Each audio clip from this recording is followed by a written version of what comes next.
Hello, and welcome to Global Insight News. We begin today with breaking developments from the Middle East. Israeli airstrikes have once again intensified across Gaza City, leaving dozens dead and many more injured, according to hospitals and medical officials. Overnight, several neighborhoods were struck, and rescue workers are still pulling bodies from the rubble. Doctors say hospitals are overwhelmed, with corridors filled with the wounded, and little space left for new arrivals. Expansion of offensive.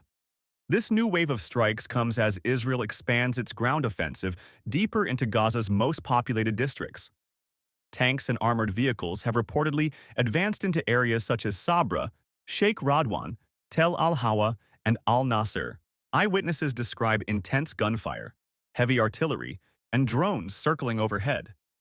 Entire blocks of residential buildings have been reduced to rubble, leaving families with nowhere to go.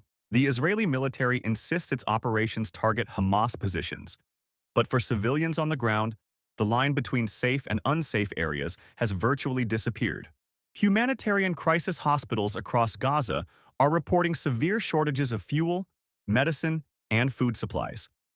Doctors Without Borders and other humanitarian groups warn that if aid does not reach Gaza soon, the health system could completely collapse. Patients are lying on the floor because there are not enough beds. Children, women, and elderly people make up a large number of those being treated for injuries. In some hospitals, generators have already stopped, forcing staff to perform surgeries without proper lighting or equipment. Civilians trapped.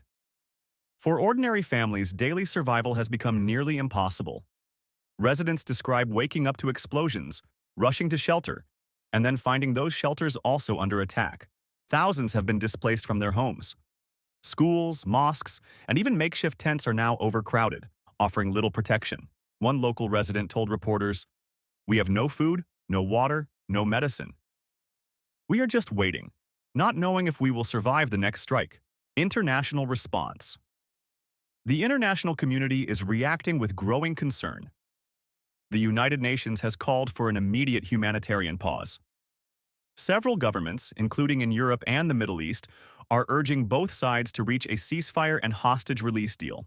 On the streets of major cities worldwide, thousands of protesters are demanding an end to the bombing campaign. Still, Israeli Prime Minister Benjamin Netanyahu has stated that operations will continue until Israel's security objectives are met. What lies ahead? The coming days are likely to be even more dangerous for civilians. Ground operations in Gaza City may intensify. Hospitals warn that many injured people could die simply because doctors lack the resources to save them.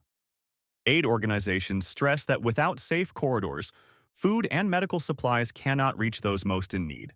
This conflict has already displaced over half of Gaza's population, and with no clear end in sight, the humanitarian crisis is deepening every hour. This is a developing story, and we at Global Insight News will continue to bring you the latest updates as they happen. If you found this report informative, please like, share, and subscribe to Global Insight News. Click the notification bell so you never miss an update on major global events. Thank you for watching, and stay safe.